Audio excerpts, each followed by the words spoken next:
Welcome to the Land Investing Business Secret Podcast, where each short episode we talk about the strategies, experiences, and the tools to help you launch, grow, and scale your land business. Learn how to find freedom within your own business, find out ways to build consistency in your processes, and hear how other everyday land investors are winning so you can get to the next step closer to building your dream life through your land business. And I'm your host of the Land Investing Business Secrets Podcast by Pebble, Jessey Kwong. Hey, how's it going? It's Jessey here from the Land Investing Business Secrets Podcast. I've got Scott here. You're going to hear about his story, the way that he pivoted and the way that he tries things to very tactile things, like what's actually working when it comes to marketing. And man, Scott is so analytical, yet keeps things so simple. I think so many guys are going to find super value out of this episode here. I hope you do. And by the way, if you do, if you don't mind leaving a rating or a review, it would mean the world to me. Sometimes I put these episodes out. I'm not even sure who listens to it. One bad thing about me is I don't like checking too many KPIs. I definitely don't check the podcast side of things. But yeah, if you find value in this, please go ahead and leave a rating on this podcast. Anyways, enjoy this episode here with Scott. I'm sure you're going to get tons out of this with him. Cheers. All right, we've got our guest here, Scott. Scott, how you doing? I'm doing great. How are you, Jesse? Good. You know, Scott, I wanted to pronounce your last name, but you know, I'm just going to say it. I'm scared of butchering it, so can you pronounce it for me? Morongell. Morongell. Oh my gosh, I would have got I told you I would have butchered it. I know. Morongell. Wouldn't be the first one. You would not be the first. Oh man. All right. So here's the funny thing. Where are you located, Scott? Charlotte, North Carolina. And you probably know I'm here in Canada. Like, that's right. Our only sport here is hockey. And that's right. I know you come from that world. Tell us a little bit about I yourself and how you got into land and real estate and all of that.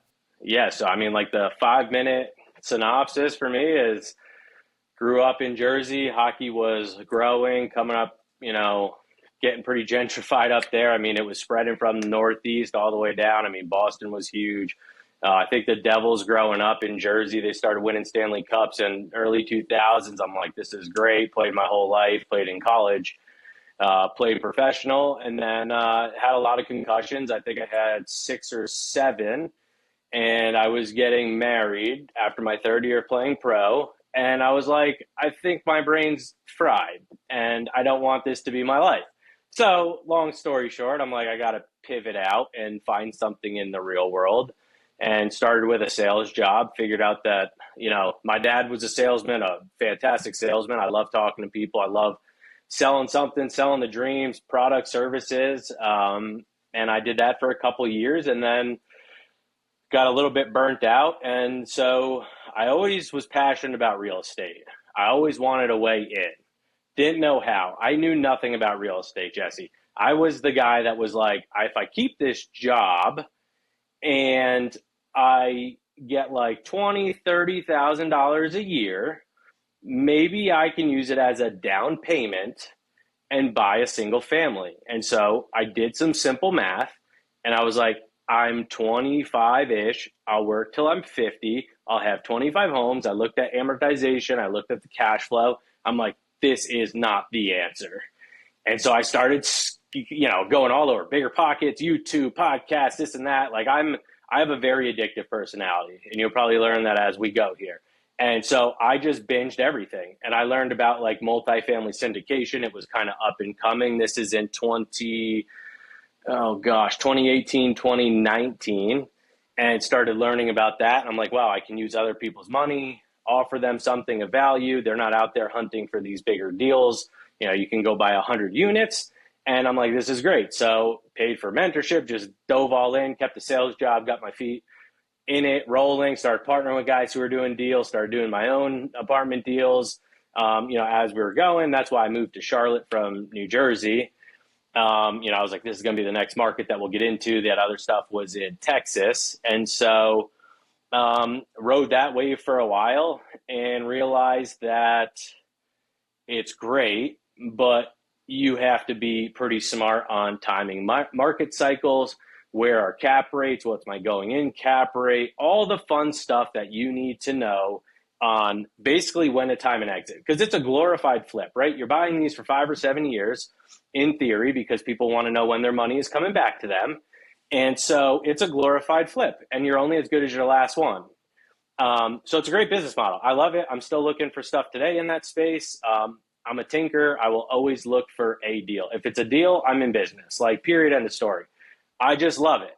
So, but with COVID coming around, we sold a bunch of assets. Cap rates got super compressed, obviously, as you know, during COVID. Inflation was through the roof. Our pencil stopped penciling. And I'm like, all right, it's time to pivot. Put the pencil down. You've underwritten probably 300-400 deals at that point of like legitimate opportunities on off market from brokers or what have you.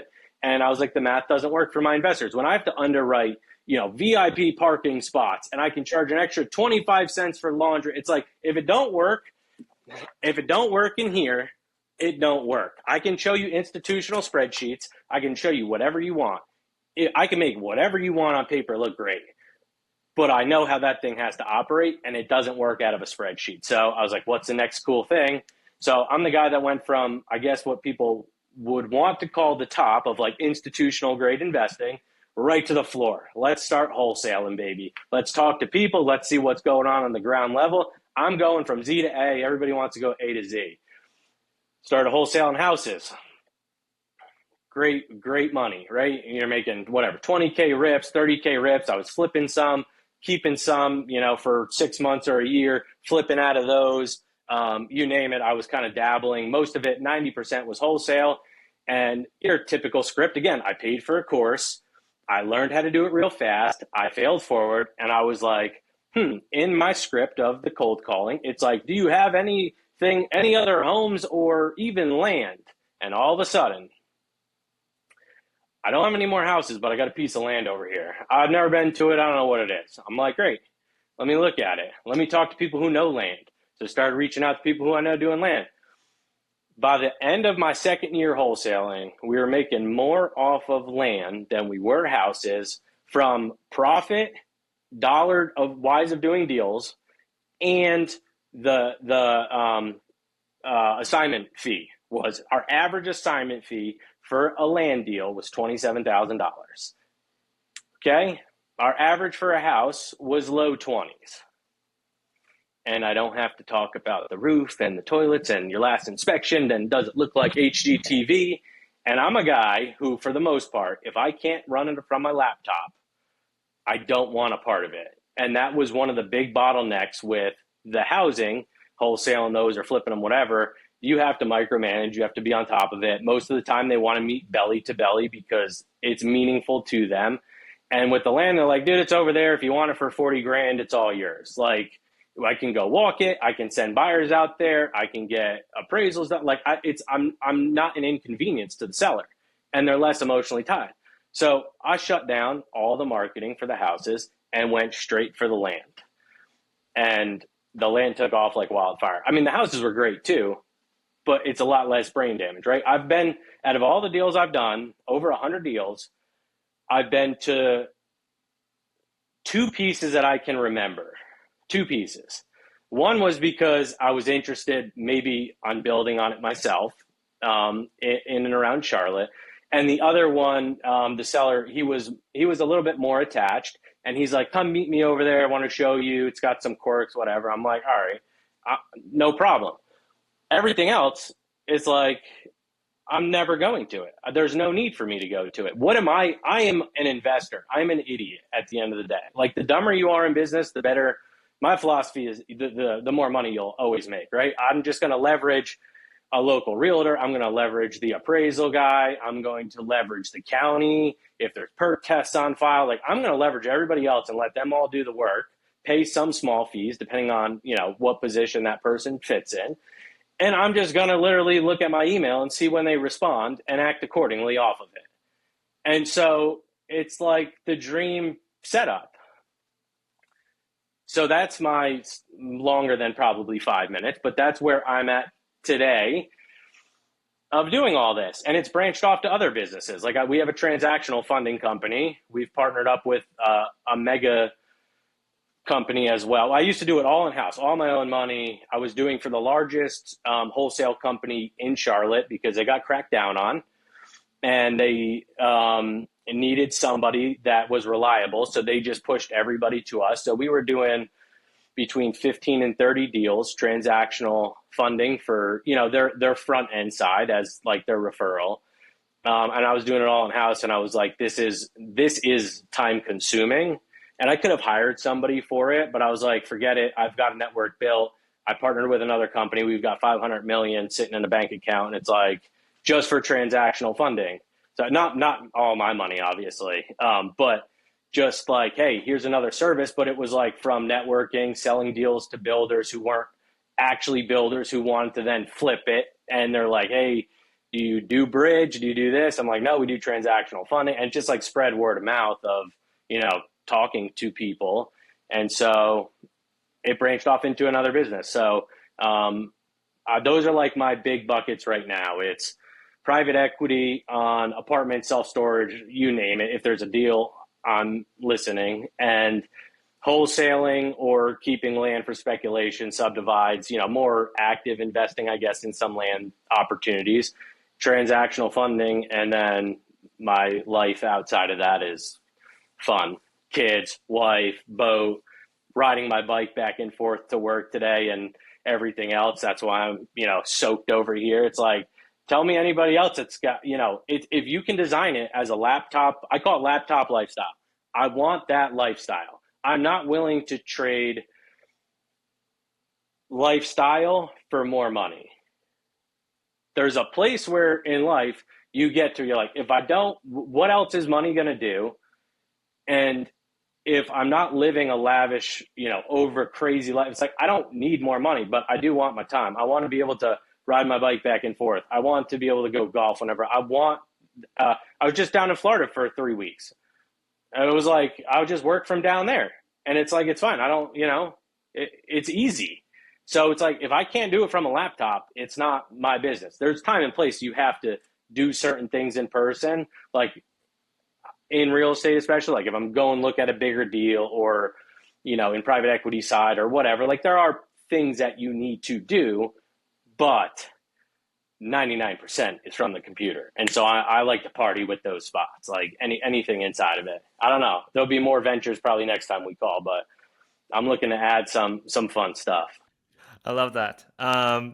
Thanks for telling us. You basically were avoiding brain damage the entire time, hopping from hockey, hopping out of wholesaling houses into land. Exactly. I'm all about that asymmetric risk. Like at some point there's a fulcrum and it's like, how bad do I want it? Is time more valuable than money? Is money more valuable time? And you go in seasons, right? Like there are times where you do have to hammer down. If I'm building a new business or building out something, it's like I have to be here and I am tied to a desk or whatever to build it out. But it's for sprints. And then it's like, okay, optimize and let's roll. So yeah, there's times and place where, you need brain damage to power through. It's not easy, but if you can get to the other side, it's fruitful. I do want you to just quickly here bring us back to when you were career shifting from hockey over into real estate investing. I don't mean to go too far back here, but this is sometimes having a pivot, a change like this. Now there are maybe circumstantial things that make it easier for you, but I don't know what I mean. Giving up hockey, was this already expected? I mean, this is what you've been building. You've gotten so good at. Now you've got to go and put that same effort and get good at another skill, or go to a sales job and figure that out. What was that sort of mindset? Or it wasn't much. Maybe you're young and you're like, screw it, I'm going to do it type of thing. What was going on in your head there? Yeah, it's funny, Jesse. So I don't know if I've ever slowed down enough to like think about how hard it is or wasn't to make a switch. I just knew that it was over. I'm not in the NHL, so I'm not making big money, right? It's pretty simple. I also value my brain to some degree of health. And so after that, it's very small amounts of money that you're making. And I did it for 3 years. I'm like, I think it's good. I scratched the itch almost. There was no way to get to the NHL. I played with guys, on my team at some points who were guys in the NHL who, are on their either coming up or early stage or later stages of their career. And it's like, I've kind of seen it all. and I'm not getting there. So I'm a realist to where I'm like, I'm not getting there. I've had a lot of fun and I'm getting married. And do I want to drag my wife through this? You get traded mid-season. You might get traded 3, 4 times or whatever. I mean, you don't know what's going to happen. I might die out there. I might get another concussion, be in a wheelchair. Like I don't.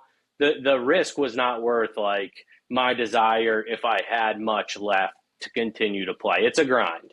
So for me, it was not hard. I just tried to like channel whatever good I think I may have in me to like, all right, let's just like figure out the next thing that's going to be a challenge. Like business is more of a sport than hockey. I mean, when you really peel back the onion, this is the hardest game to play. Harder than hockey, probably harder than the US Open this past. It's the hardest of all time because it's always changing. There's always new things coming into marketplaces. Where are we at in the market cycle? Are you, fighting against market cycles? Are you incongruent with market cycles? Like where do pivots constantly need to happen?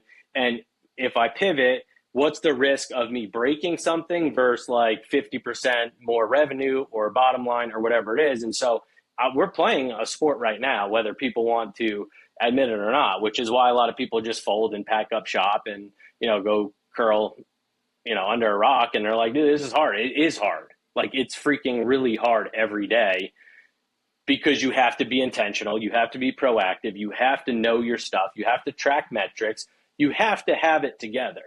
There are no off days, right? It's like you got to run pretty fast, somewhat smartly to stay in the game. And if you stay in the game, you'll figure it out, right? It's like at some point, if you can stay and have longevity and not try and do everything overnight, it's like, I mentor people in the land space right now. They're like, I sent out 500 mailers. Oh, I sent 500 texts. Oh, I sent, 500 texts every day for a month. I got nothing. I did all this. It's like, okay, do it again. Come back next month. Nothing. Do it again. Come back next month. Oh, I got 3 leads. All right, any of a deal? I don't know. I sent out offers where, all right, good. Let's figure out how to follow up. But these deals might come a year later. I got a deal in the pipeline under contract right now, over a year and a half old. So it's like, you just keep going forward with it. But business, to answer your question, is a contact sport. It's like we're full speed ahead over here.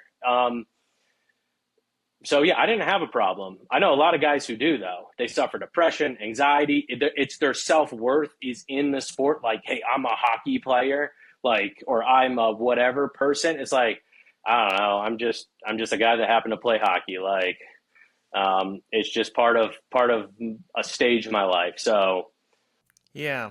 What's interesting about business, I mean, I think the same thing applies for business as well. We put so much identity into something that we're doing, and then and it's hard to make that pivot afterwards. Maybe it isn't working. Maybe they are consistent. Maybe they've done it for a while and they haven't seen things, result out of that.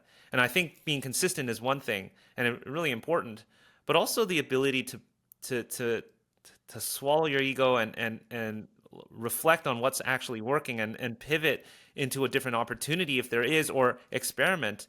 And that's clearly what you've been doing. It's not like, it's not like Scott just sat here and just say, I'm sending out letters over and over and over. When I hear you talk, you're constantly looking ahead and you're planning the road ahead, whether you realize it or not. I don't know if you sort of think about that, but when I listen to your story, and when I see a lot of people come up in the land space or real estate investing space or wholesaling, I think there's this sort of danger of accepting that, hey, if I just follow this, I will make it. And that, I mean, there's some truth to that, but I think there's also a lot of truth to do with figuring out for yourself, finding out what works for yourself, and keeping an eye open. I mean, it seems like that's what's happening for you too. I mean, look at you. You've got a bunch of things going on. 100%. I think the most dangerous thing is when people build out the blueprint of, I'm going to wholesale houses for a year, and then I'm going to flip 1 out of every 3 wholesales I get. And then we're going to keep one subject to or a rental in year 3. And then we're going to have 5 of these rentals in year 5 that we'll keep, and then we'll be out of wholesaling. It's like, what if you stop doing all of that, got really good at just wholesaling, and figured out those tweaks and pivot points instead of jumping and learning new asset types and strategies and holds and whatever you want to call all those different things inside real estate. What if we just continue to keep in line with marketing so that our deal flow doesn't drop off? Or that, hey, texting's not working right now. Why don't we ramp up mail again? Or why did we shut mail off in the first place when it was the best, yield that we were getting? Like, people want to jump around without giving something enough time. Like, every business I've had are many years old. Like, none of the stuff I mentioned to you is new, and they're all still going. Now, they might not be a focus right now because it's not in sync with the marketplace. For me to sit here, if you were my mentor or coach or like my therapist, and I'm like, Jessey, I underwrote another 100 deals this week and none of them worked. It's like, well, look at where we're at in the market cycle. Think about how many people are losing on multifamily and self-storage that bought 2 years ago, and they wrote them like fools, and they underwrote, institutionalized, everything. And then, we only got bridge debt and this and that. It's like the model's not in sync. So there's no blood in the streets for me to party right now. So it's like, why would I go focus over there? It's not that I'm like, I shut the LLCs down, we're not doing this. It's like, no, there's a time and place for every tool. And I've got a Swiss Army knife in my pocket every day. And I'm like, what's still in sync? What's giving me good ROI? Where is my time most spent? Like, all these different things that I just look at on daily, weekly basis. And I'm like, where's the play? Because I only have so many hours in a day. And so there's right pivots and tweaks to make, and there's a lot of wrong ones. And I think the biggest wrong one for like people in the real estate space, whether you're doing houses or land or whatever you're doing, they're trying to go so fast and scale up and different business models inside because you're told to start small or whatever. It's like, why don't you just get really good at doing the one thing that is continuously paying you and figure out how to just scale that? Why don't, instead of flipping homes to make an extra whatever, why don't you open up a new market to wholesale land in? Or branch out where your current market is, and instead of wholesaling everything, you start doing subdivides. And now you stay inside of your scope, assuming that you're in line with the market, which land really is right now, in my opinion, and what we've seen.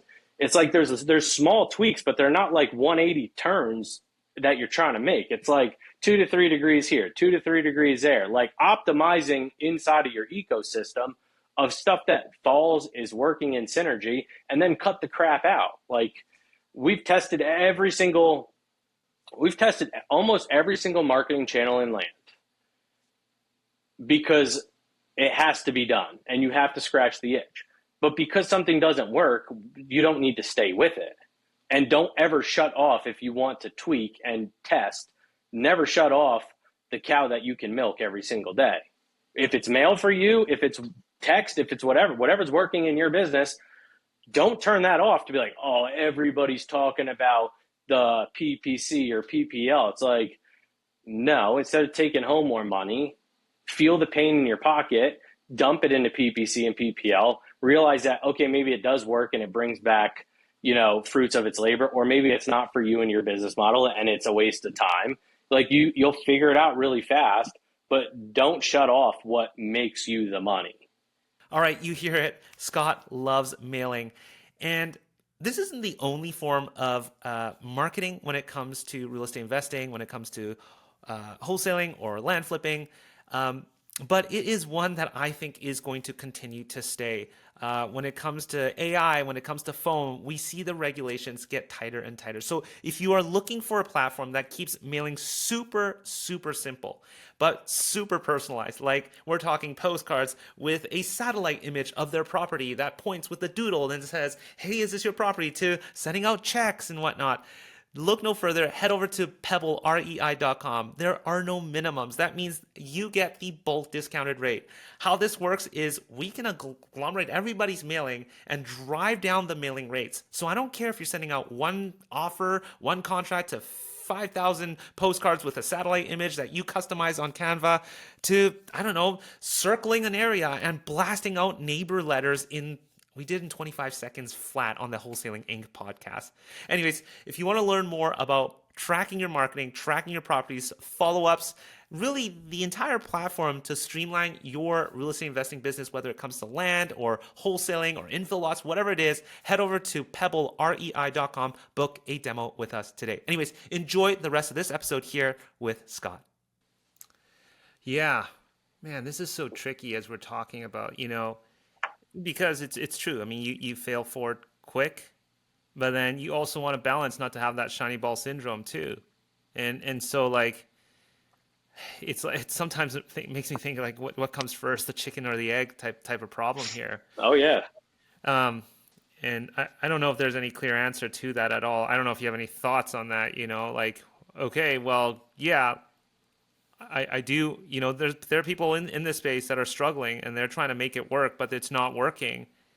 So many people. Yeah. But then they need help. They need to figure out, is it your marketing? Is it your sales? Is it your funnel? Is it your follow-up? Is it your offers are too low, too high? Hey, what's your close rate on these? What actually goes from contract to close? Like, or do you have none because your offers are 20 cents on the dollar? The old stuff that you see on YouTube and wherever, I don't know what people are selling right now. If you're offering 20 to 40 cents on the dollar, you're getting ran over. Go take your marketing dollars and go on a vacation with them because you will get no deals. Like 1 out of 100 maybe. You're better off starting out where you need to be priced in line with the market. And even if that means making less than what you desire on a deal, guess what? You're making more money than making $0 and losing money every month. I've been there and done that. I've lost six figures in a month before of like tinkering and trying stuff. And it's like, we missed the hook on one thing. In land, in this business, I've lost plenty of money, as well as other ventures that I've dabbled into as well. So it's like, if you're losing, cut it. You have to cut it as fast as you can. Like, it doesn't mean that you can't go back to it, but it means like for now, cut it because you're missing something. So to double down on bad is the most insane thing that somebody can ever do. Double down on good until it breaks, right? Like, and then define what until it breaks means for your business. But like, run if mail's good, whatever it is, it's like double down. Find a way to do more deals. If you have to hire people, hire people. Get into new markets. Go find the exact same market that whatever you're doing right now works, right? Don't change any of the marketing piece. Go find a new market to do it in. There's tons of similar markets across the board, right? So it's like, make those shifts if you're trying to scale or whatever. But it's like, I don't think the answer sometimes is like, we're really good at wholesaling infill lots. I want to go for desert squares, or, I'm going to be the entitlement guy all of a sudden. It's like, dude, that's a whole different business model. Like, you can learn it over time, but if you're just trying to get this one thing going, stay in here until it's like very, very optimized, until it's scaled out and you can maybe remove yourself to a degree, and then go dabble and learn entitlements. And then you bring it back into this business, and maybe you open up the flow of, I'm only going to market from, 0.25 to 1 acres for my infill lots. Maybe I'm going to open up a new quadrant from 5 to 15 acres, right? And then you can just kind of funnel deal flow back in. But sometimes it's just easier to stay where you're at, depending on what your goals are, and scale inside of what you're already an expert in. Yeah, I like that. Scott, help me understand, it sounds like it's been just a upward trajectory for you. Give us something tangible. What's working for you guys? Maybe you want to talk about your marketing when it comes to just like the land side of things or the flipping side of things. What's working for you guys? What are you seeing right now? And then we'll flip the question. What's not working right now? So I'll answer the first part. My life of like, from the chart of bottom left to top right is not the case. Like, I've had so many failed things along the way. I mean, I've gone to good net worth to rock bottom, back up to rock bottom. It's like, and I say all these things because it's like, to answer your question,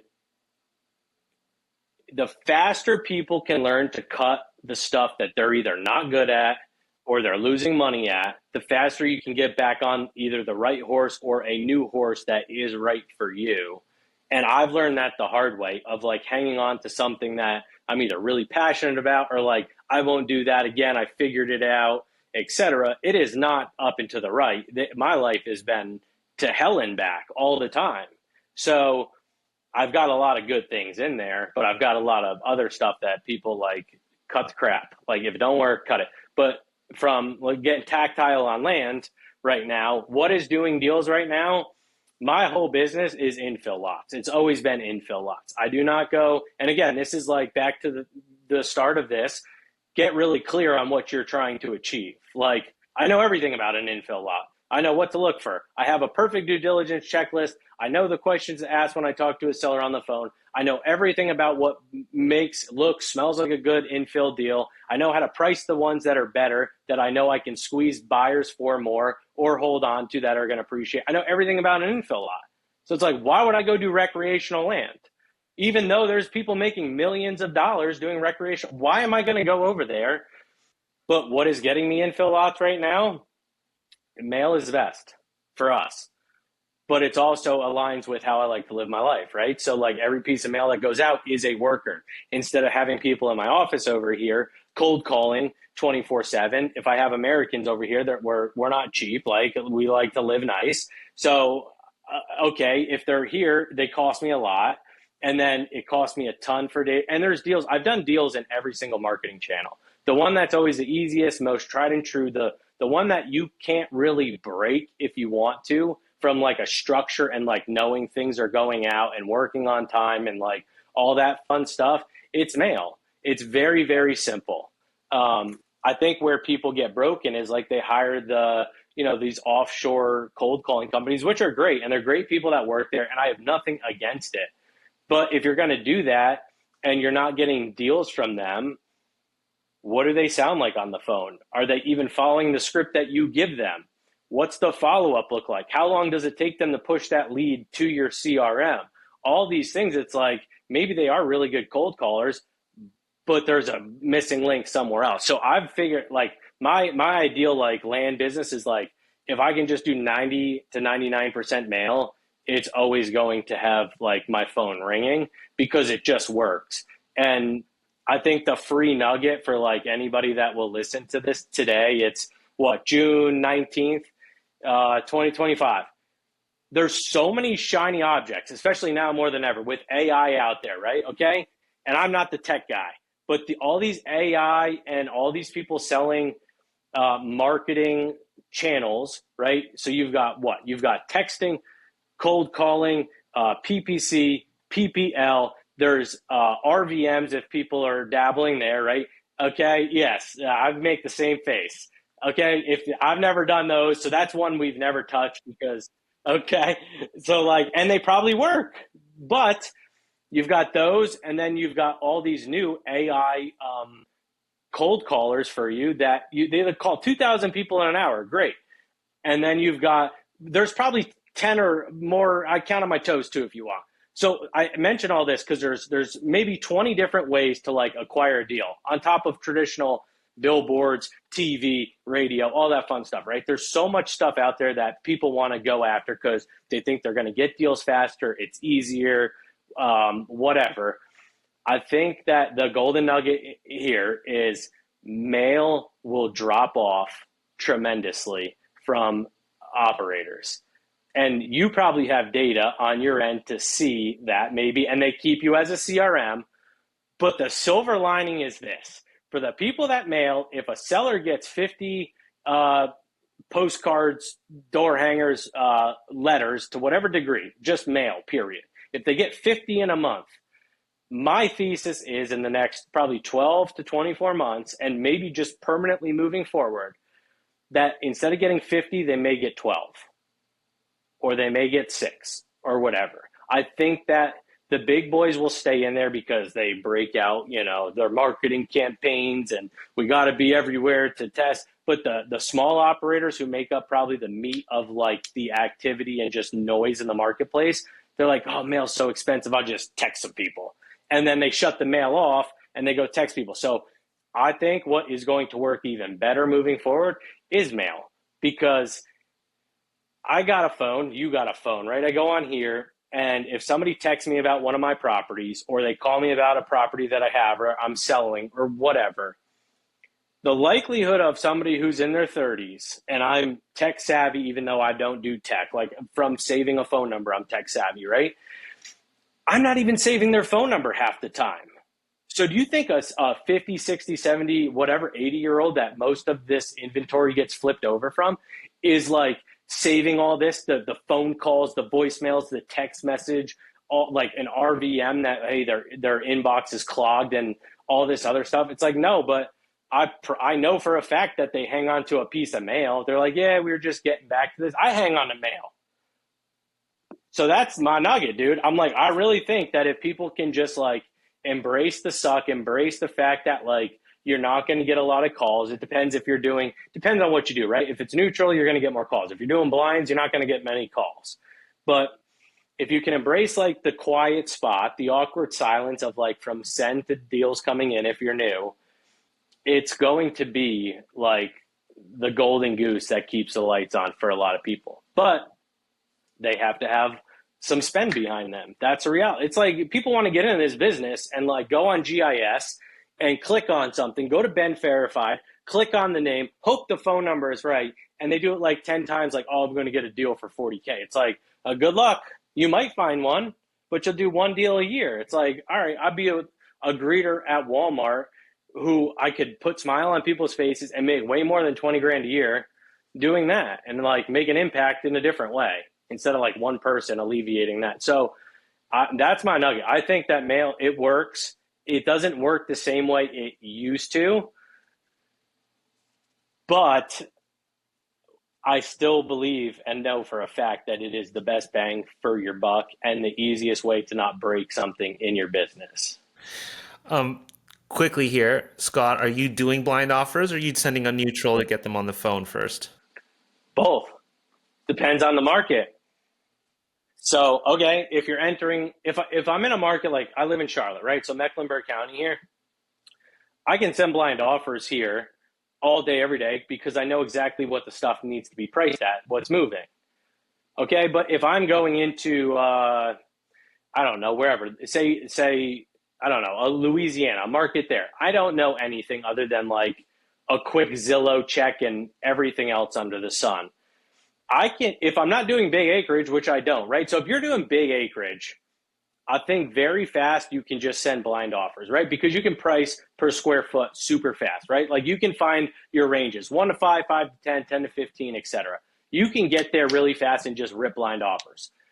If I'm doing infill lots, like I don't know, even know what the appetite is in my new Louisiana county, and I don't know what their tax values are that well. So before, I'd rather dive in and get market info on like a small batch of neutrals and see if there's even an appetite, and then build out, get a deal, start talking to builders, buyers, whoever, whatever they look and smell like. Most of my stuff goes to builders, okay, because it's infill lots.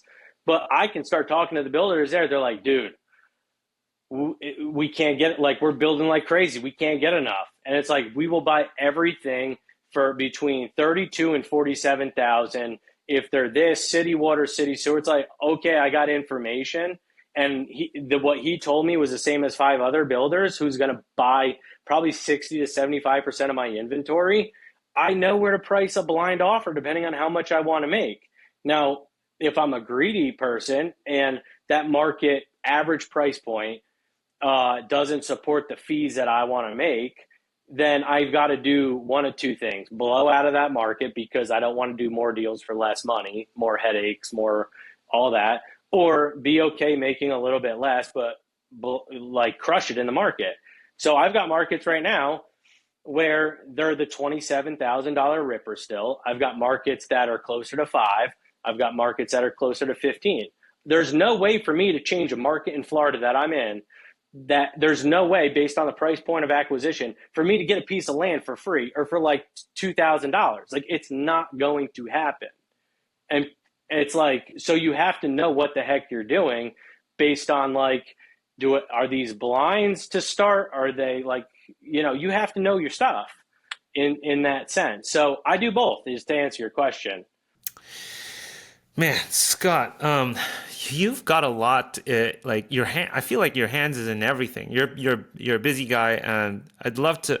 I'll talk to you off this show here, but I'd love to have you back on. But listen, as we're coming close to the end of the show here, if people want to get involved with you or they want to understand you, maybe even learn from you, how can people engage with you? How can people be of service to you? What do you have out there, Scott? Like just Instagram is probably best. Scott Morongell. Facebook, I'm on there. LinkedIn, I'm on there. Twitter, it should all be Scott Morongell. Pretty simple stuff there. Yeah, we've got some cool talk about more shiny objects in the pipeline. There are some other things like coming out, but right now, like that's the fastest and easiest way to get in touch. Awesome. Well, Scott, I'm definitely going to have you on again. I feel like I'm cutting this show a little on the short side here, and I'd love to talk to you a little bit more about, what are you doing on a day to day? And it's really, I'm glad we got a chance to talk about something I think a lot of people are struggling with. What's working? What are they sticking with? How do they, jump to another thing? And the way that you go about it, I think, makes a lot of sense, at least to me. And I hope that's going to be of value to those that are listening. Scott, is there anything else you want to share here on the show before we sort of wrap it up here? Whether it's, figuring it out, whether it's pivoting, anything that I missed here, maybe some strategy. I don't know. Any thoughts or last advice here for the people listening here? Last advice, like land. So we'll go small, micro. If you're in the land business or even like the housing space for argument's sake, just if you're a wholesaler, whatever, you have to treat it like a business. The days of getting a deal under contract when the market was screaming, and that I'll tie this in, but the days where you can get a deal, put it on Facebook marketplace or a local investor group in that area, and it be gone in 24 hours is over. Okay, I'm in all the groups, and I even see deals, and I'll underwrite them sometimes for fun, and I'm like, this is a deal, and people have left the groups and not active on there because of where we're at in the market. So to make that twofold of like, the reality is we're probably at the top or somewhere around the top of a market cycle, right? Like there's a lot of inventory on the market, land and homes.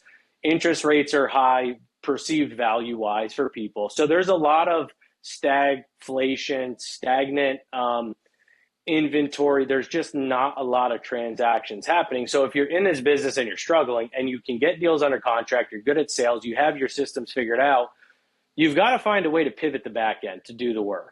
So you've got to figure out a way to create relationships with real buyers. And this does not mean 1,000 of them. Like you can go back to the grassroots of like find 5 legitimate buyers and get that inventory in your marketplace. Like you don't need to squeeze them, like give them a fair value of, if you're struggling, and just go find a couple of them, because the days of just blast and hope, like it's gone. It takes work to sell a deal. It used to take no work. It takes more work to sell a deal than to lock up a deal in this market, right? Because there's so much uncertainty, whether somebody's buying it to build a house on or a flipper buying it. If you're in the home side of things, it's like, I don't know, the margins are tight. And what if, there's uncertainty creates a lot of like frozen minds right now to where they're like, I think this is a deal, but I don't want to act on it in case something happens. And it's like, that's business, but it's also reality. So you have to factor reality into like the psychology of what are buyers thinking? If they're builders, flippers, whatever, what are they thinking right now? How can I overcome that? Is it better pricing? Is it maybe I make less? How do I find a way to continue to transact with guys I've now created relationships with to give them a little bit more certainty? Maybe I take less on the front end if you want to go creative. If you can make $20,000 on an assignment, and they're like, man, I really want it for 10 less, so you're only going to make 10 grand. It's like, why don't we, because maybe they're your only buyer on this deal too. Why don't I take 10 up front or 5 up front, and why don't I take a percentage that could be capped on the back end, so you get a little bit of cushion on the front end. I'll take some risk myself, But if you exit, I get a full fee of what, the deal I thought was worthwhile on the front end. So you can get creative to make deals happen in this market.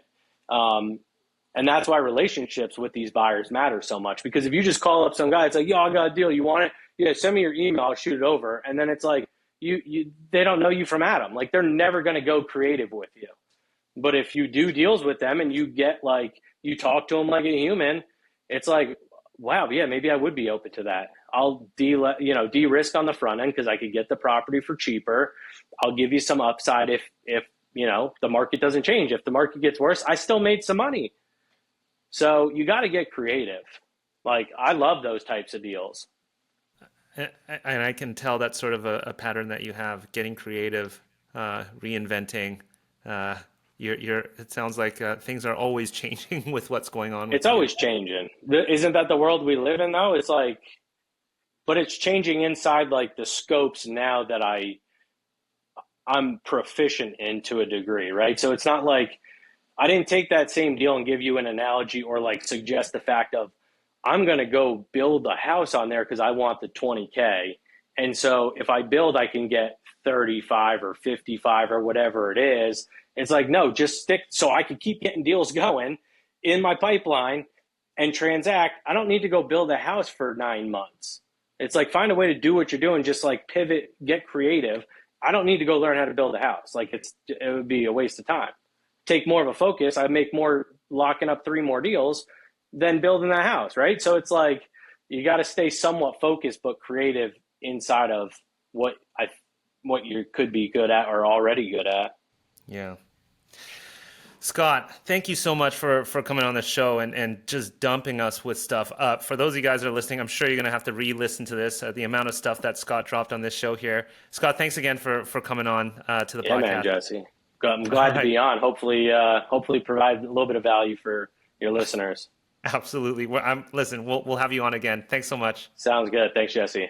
Before you stop this episode or hit the next episode, I want to personally thank you for listening to this episode of the Land Investing Business Secrets podcast by Pebble. If you found this helpful, we'd greatly appreciate any awesome reviews and ratings on whichever platform you are listening to this on.